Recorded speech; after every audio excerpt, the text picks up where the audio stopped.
Hi everyone, I'm Di. Welcome to my channel and thank you everyone who has subscribed.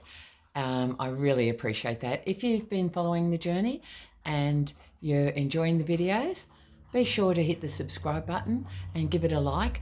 That way the algorithm will send this video out to more people, and that's my aim of doing this, because I'd like everybody to know how great you can feel when you just get your eating in order and eating the right way, and how many health problems you can eliminate, how great you can feel. And by spreading the word, more people can join in. So what are we talking about today? Well, we're going to take a look back and see what I was doing in week 7. That's 12 months ago. We'll see how I've been going this week, which is week 58, 59. I'll put it up on the screen anyway. And I wanted to talk this week about intermittent fasting. So first of all, let's have a look back and see where I was on 7 weeks into my journey, and then we'll talk about intermittent fasting.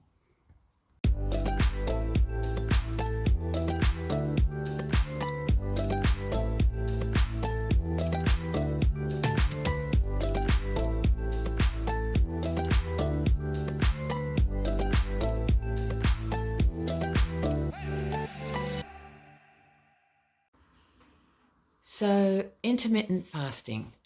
There are lots of specific videos out there by the experts, by doctors, by nutritionists, by people in the know.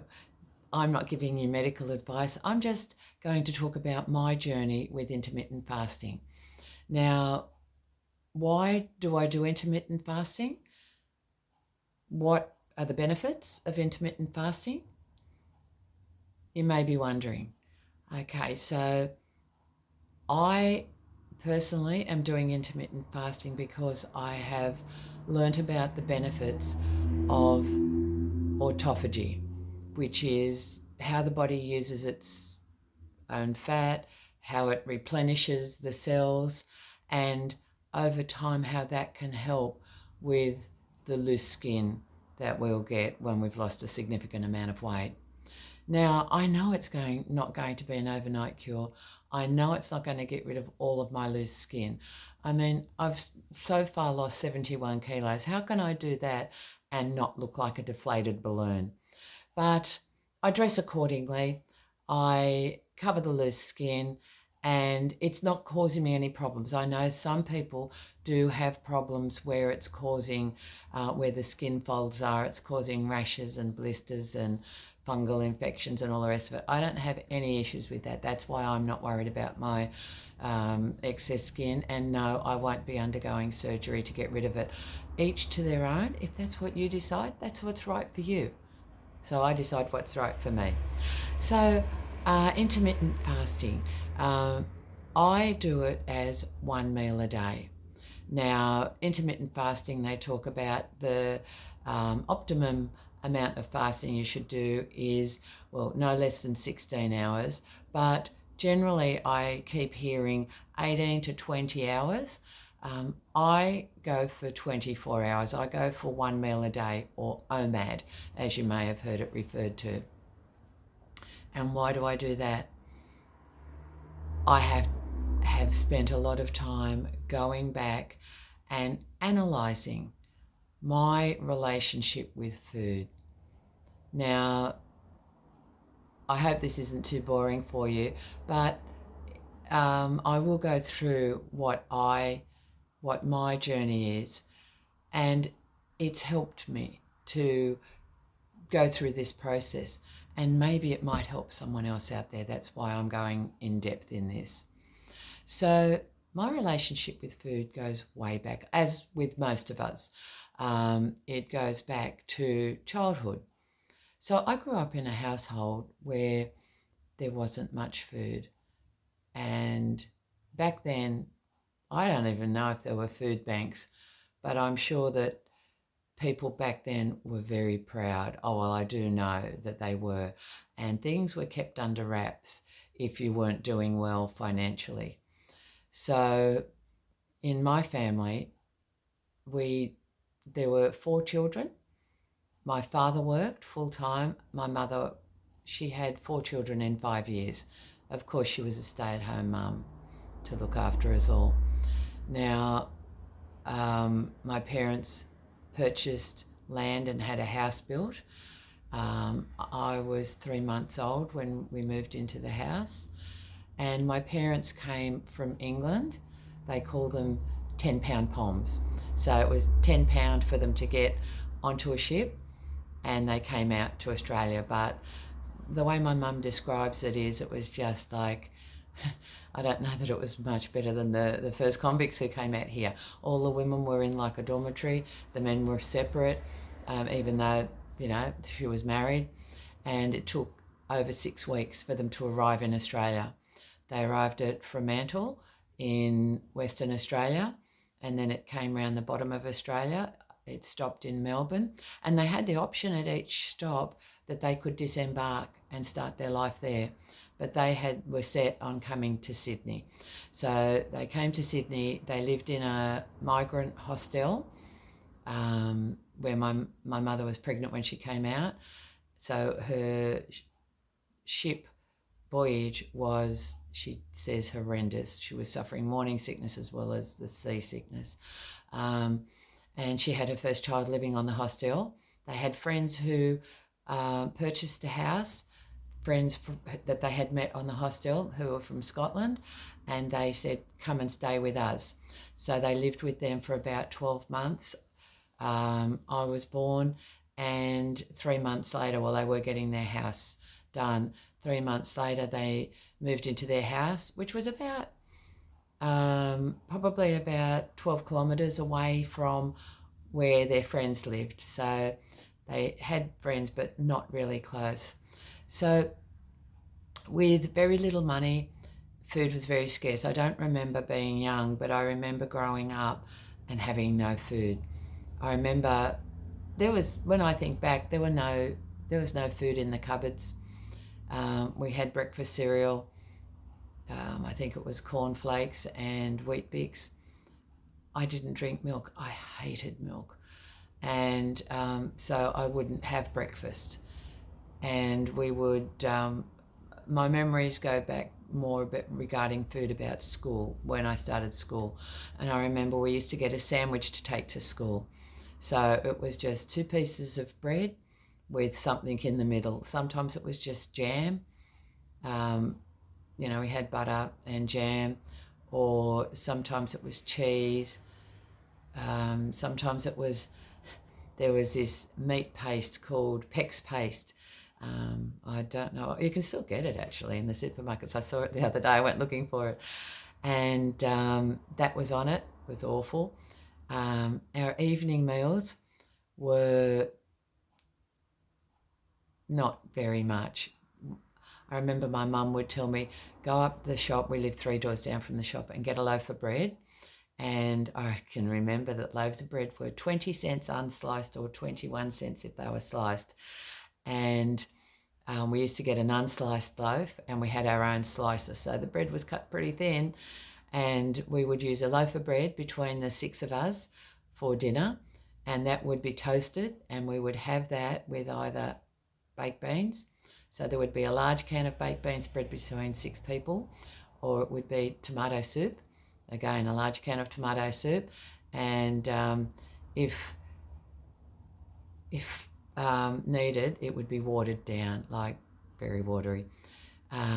We did have chooks, and so once a week my mum would save the eggs up and she would make scrambled eggs. So we'd have scrambled eggs on toast. We didn't have very many vegetables. They were whatever was cheap. So it would be mostly silver beet, carrots, potatoes. We used to get a stew every now and then. My mum would get neck chops, lamb neck chops, and cook them in the pressure cooker, and that would be, I think it's called scouse. That's from Liverpool in England. It's a scouse stew. So in it would be onion, lamb chops, potato, and carrots. That was it. And there would be a lot of liquid in there, and the reason the liquid was there was so that with our toast or with our bread, we could soak up the juices and it would make it more palatable. But we would get one small chop and some vegetables. The meat was really nice and tender, but I wasn't really one for that. So, and another thing we used to have on our toast was creamed corn. There would be 2 cans of creamed corn warmed up, and we'd have that over toast. So most of our meals were carbohydrates. When I look back, that's what I lived on. And even now, well, not now that I'm on carnivore, but before carnivore, I really did enjoy those foods. Like, they were comfort foods for me. So when I wasn't well with the rheumatoid arthritis and didn't feel like cooking, what did I have? Tomato soup and toast, but I'd have 4 pieces of toast. And just, yeah, so I'd have cream corn on toast, or I'd just have toast and jam, toast and Vegemite, toast and peanut butter. Because I wasn't up to cooking, but I could always cook some toast, spread it with something, go lie down and eat that watching TV.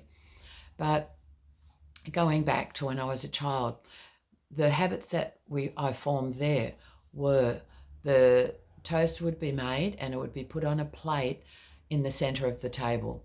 And we were allowed to take 2 pieces of toast to eat with our meal. Now, when we finished our meal, if there was any toast left over, which there usually were a few pieces, we would be able to have a second piece. So I got into the habit of, well, I learnt very quickly, if you eat quick, you get a second piece of toast. And so I learnt to eat very quickly. And it's something that I still do today. And people actually comment on it, like, you eat very quickly. I just can't break that habit. It's just subconscious. It's not something I now say, eat quick because you'll get more food. No, it's just the pace at which I eat.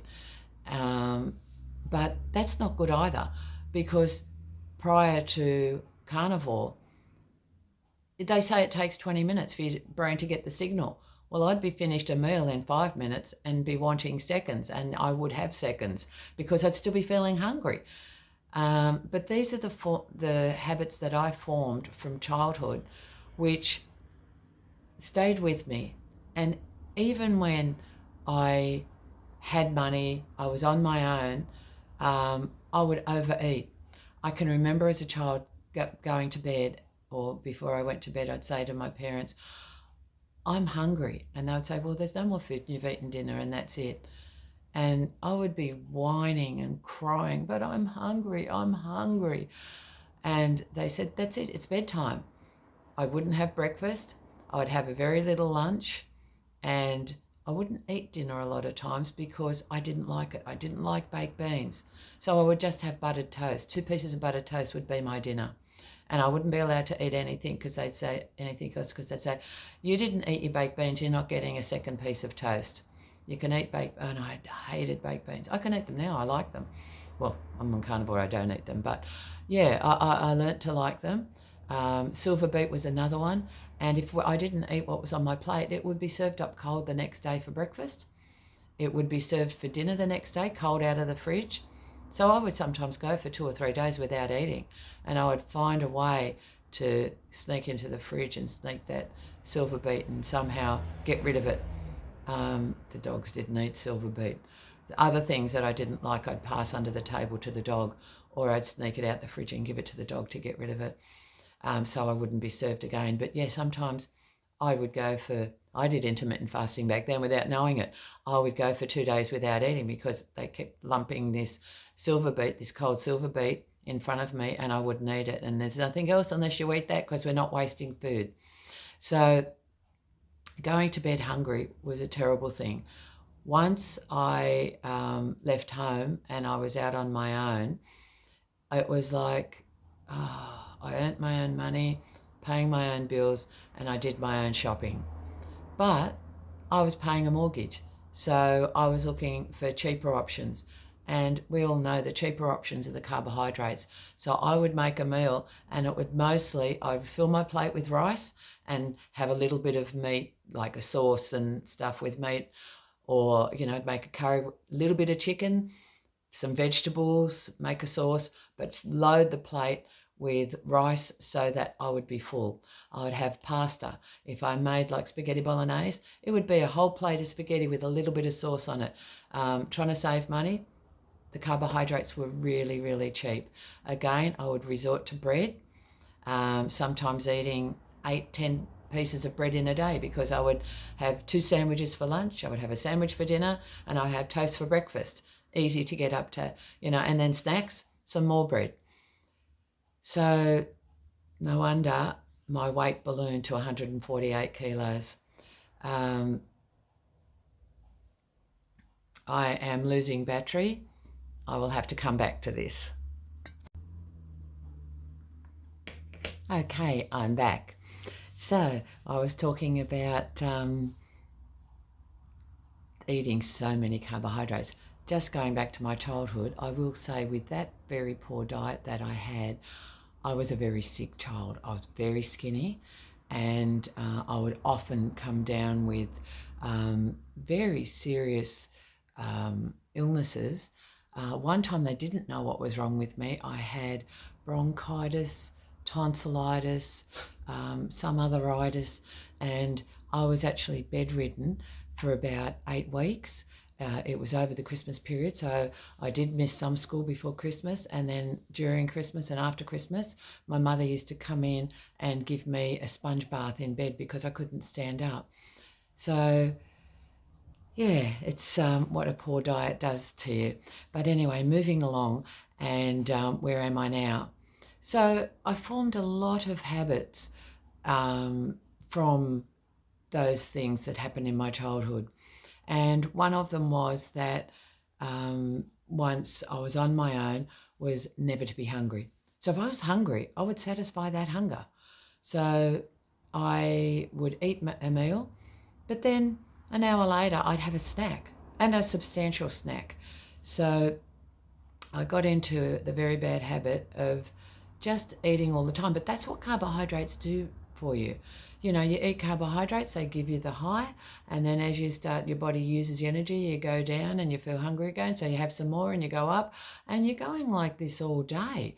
And it just formed such bad habits, and I was forever hungry, but I was satisfying that hunger because, coming from a background where I was hungry and going to bed like really hungry and pains in the stomach and wanting to have something to eat,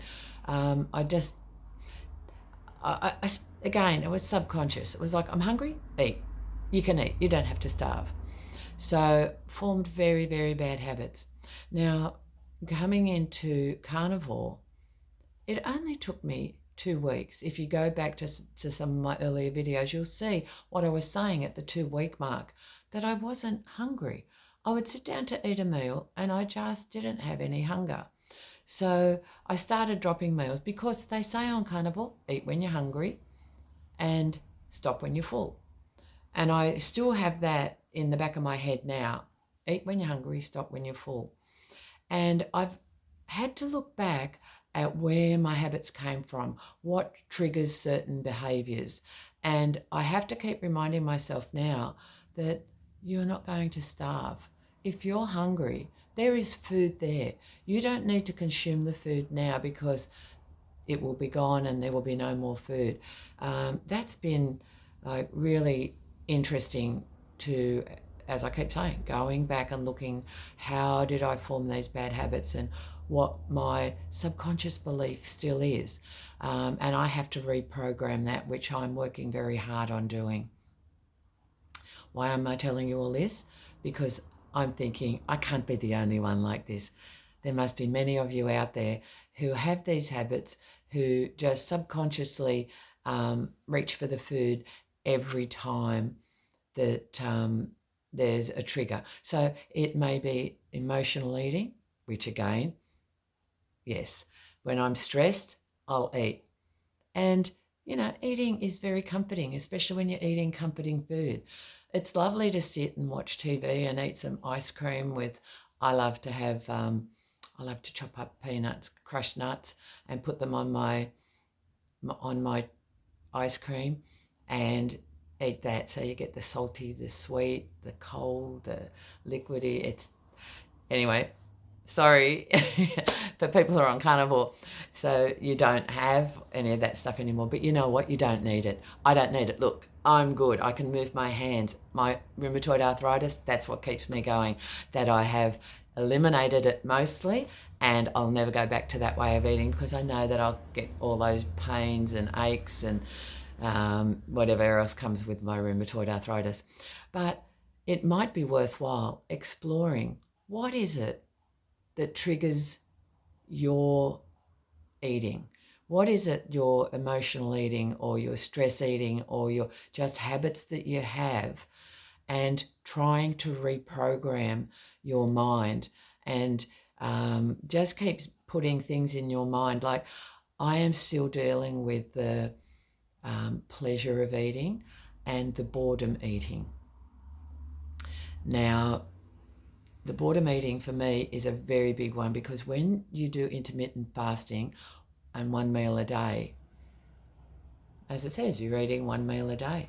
When you're used to filling time with cooking, cleaning up, eating, once you stop doing that, you have a lot of time on your hands. And for me, I live alone, so I'm not engaging with anyone else in the home except the dog. I have had to say, you need to fill your day more, because if I'm not bored, I have lots of things that I do. I keep myself busy, but particularly when those evenings, that habit is really ingrained in me, that when I'm slowing down for the evening, before I go to bed, I like to relax by watching TV. I always watch YouTube. And while I'm doing that, I like to have something to eat.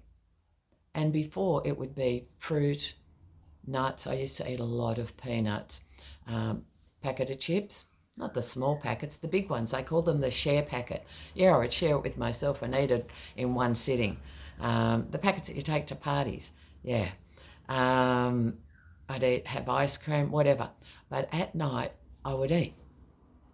So I would have had a full dinner around 6, 7 o'clock. And then around 9, 9:30, there I am eating again and eating a lot. Just habit. I had to have something to do with my hands while I'm watching TV. I have to have something, putting it in my mouth. So to overcome that, I crochet, I knit, I sew. So while I'm while I'm watching TV, I'm crocheting. And that keeps my hands busy, keeps my mind busy, and I'm making a lot of stuff that I sell at the markets. So I sell in my business. So it's got a lot of positives. So that's what I do to keep busy. I do other things to keep busy, like I'll get on the sewing machine, but I will do a lot of cutting out on one day, and then I'll say, right, I've got this cutting out to do. I'll select the pieces I'm going to sew, and it might be, okay, am I going to go to bed straight away? Am I tired? No, 2 hours of sewing will do. And I'll grab enough pieces and say, right, I'm going to finish all these before I go to bed. So that by the time I go to bed, I am getting tired, and then I'll wind down with a bit of TV, just lying in bed, not eating, not crocheting. So that's how I'm trying to reprogram myself. But it is a very big job because, yes, I still feel like eating when I'm bored. I'm not hungry. I have to tell myself, okay, are you hungry? Are you wanting to eat because you have a real need for food? And sometimes I am, because I get very full very quickly, and sometimes I eat very, very little in the day. And I'll acknowledge, no, I only had 200 grams of lamb, and that's all I've had all day. So I'll open a can of tuna and I'll have that. And so my fasting window will be shorter, and it may only be 18 hours that day. But I'm prepared to accept that I'm not going to be doing 24 hours every single day. As long as I can get 4 or 5 days a week in at that, that's great. I'm also more aware when I'm having my 1 meal a day when I am eating very little, I will then say, well, I really haven't eaten much. Let's revisit this in 3.5 hours. And I'll keep an eye on the time. And so then when the 3.5 hours come, I go, right, am I feeling a little bit hungry now? Could I eat something else? I know I haven't eaten enough, and I will make myself another small meal. So that day I'll be fasting for the 20 hours. But these are things that I've done that might help you with doing intermittent fasting. Now, I did say initially that I do it because of the autophagy and what the effect that it's going to have on the loose skin that I have. But I also do it because it helps with my weight loss. I've stalled for about 3 to 4 months. I've gone up and down 2 kilos from 78 to 80. I do want to get down to my goal, which is about another 10 to 15 kilos. And I will re-examine that when I get there, if that's where I want to stay. So keeping that in mind, I did used to snack a bit on cheese. So going straight 1 meal a day, I just have to tell myself, no, you've eaten your meal. No, having a snack, you don't need it. And it's cut that out. The weight loss has started again, and I was up to 80 kilos. Last week I lost 3 kilos.